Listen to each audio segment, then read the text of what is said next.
हल्द्वानी के वनभूलपुरा की बस्ती हटाने का हाईकोर्ट द्वारा जो आदेश दिया गया है उस पर प्रशासन की टेढ़ी निगाह को देखते हुए हल्द्वानी के लोग धरने पर बैठे हुए हैं, जिसमें बूढ़े, बच्चे, जवान और सब बढ़ चढ़कर हिस्सा ले रहे हैं।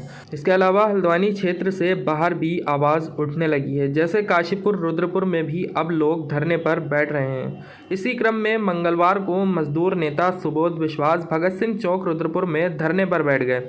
उनका कहना है कि प्रशासन द्वारा हल्द्वानी के लोगों को जो उजाड़ने की साजिश रची जा रही है, वह एक समाज को टारगेट कर पूंजीपतियों की जेब भरने का काम कर रही है। अगर प्रशासन को वह जगह खाली करानी है तो प्रशासन उससे पहले उनको विस्थापित करें, उसके बाद वहां अतिक्रमण किया जाए।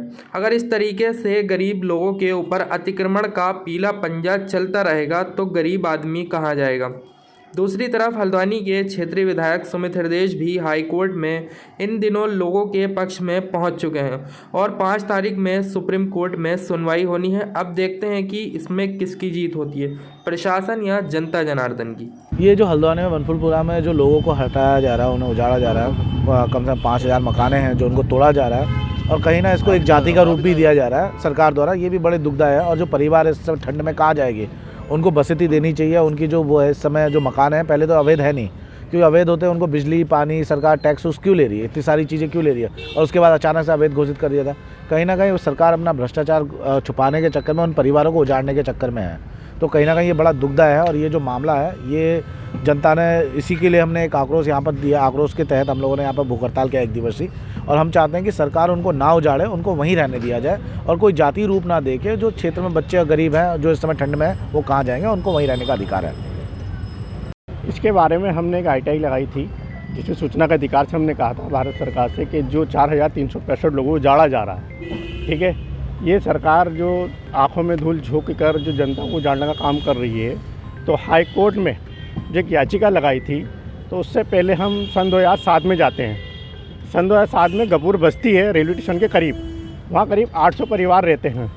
तो उसमें जब सन 2007 में उजाड़े गए परिवारों के लिए, तब रेलवे ने कुछ नहीं करा था। लेकिन उस टाइम पे जब सरकार भाजपा की आ गई थी, तो उस टाइम पे हरीश रावत, डॉक्टर इंदिरा हृदयेश और हमारे केसी सिंह बाबा जो सांसद थे, वो भी आए थे। वहाँ पे सबने आश्वासन दिया था कि उजाड़े गए लोगों को अगर हमारी सरकार आ गई तो हम कहीं ना कहीं पुनर्विश्वास करेंगे और उन्हें बसाएंगे हम लोग। लेकिन होता क्या है, एक गोला का पुल टूटता है सन 2013 में। तो रविशंकर जोशी हैं, गोलापार इलाका है वहाँ पर, तो एक ITI लगाते हैं और उसमें निकालते हैं कि जो गोला के किनारे लोग बसे हुए हैं, ये संपत्ति किसकी है। तो उसमें संपत्ति रेलवे की तो निकलती नहीं है। तो पुल जब टूटता है तो हाईकोर्ट में एक याचिका लगाते हैं कि गोला का पुल जो टूटा है, जो ये खनन माफिया, ये बसे हुए लोग हैं, इनकी वजह से गोला का पुल टूटा है। तो हाई कोर्ट ने फिर एक कमेटी बनाई और कमेटी वहाँ जायज़ा ली गया। तो जाकर वहाँ जब देखा, लोग जो मजदूर थे अपने, जो बुग्गी में भर रहे थे, जो घोड़े में भर रहे थे, तो उनकी कुछ कॉपी वहाँ पहुँच गई। तो हाई कोर्ट फिर रेलवे को बुलाता है कि भाई आइए, ये आपकी संपत्ति है या नहीं। तो रेलवे कहती है हाँ, ये संपत्ति हमारी है। तो हाई कोर्ट बुलाता है रेलवे से कि संपत्ति आपकी है या नहीं है। लेकिन रविशंकर जोशी एक याचिका लगाता, तो उस पर हाई कोर्ट संज्ञान ले लेता है। तो उसके बाद 4365 लोगों को एक नोटिस आता है, उसमें कहते हैं कि 29 एकड़ ज़मीन पे जो आप रेलवे की उसमें बसे हुए। तो हमने सूचना का अधिकार से, मैं नसीम टेलर हूँ, तो हमने दिल्ली आयोग को एक लेटर लिखा, जिलाधिकारी को लिखा, और हमने बरेली इज्जत नगर भी लिखा है कि यहाँ पर जो लोग बसे हुए हैं, जो 4365 लोगों को आप उजाड़ने का काम कर रहे हैं, कि आप इसकी योजनाएँ बताइए। आप यहाँ बड़े कारखाने बनाना चाहते हैं रेलवे के, या बड़े बड़े होटल बनाना चाहते हैं। तो हमने जब उनसे मांगा तो उन्होंने कहा उच्च न्यायालय में इसका मुकदमा चल रहा है, हम आपको इसकी सूचना नहीं दे सकते।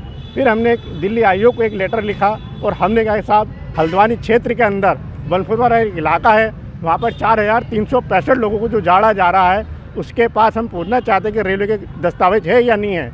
तो दिल्ली आयोग ने जब इज्जत नगर को कहा रेलवे से कि भाई अगर आपके पास अगर रेलवे के कागज़ नहीं है तो इन्हें बताया जाए, तो वहाँ से रेलवे ने साफ हमें तौर पे लिख के दिया है ITI में, सूचना के अधिकार में, कि अभी हमारे पास इस कागज़ के दस्तावेज नहीं है। डिजिटल युग में खबरों से खबर तक हम हैं आपके साथ। ताज़ा खबरों को जानने के लिए हमारे चैनल को लाइक और सब्सक्राइब करें। यदि आपके आसपास कोई घटनाक्रम या ऐसी कोई जन समस्या है तो हमें ज़रूर भेजें।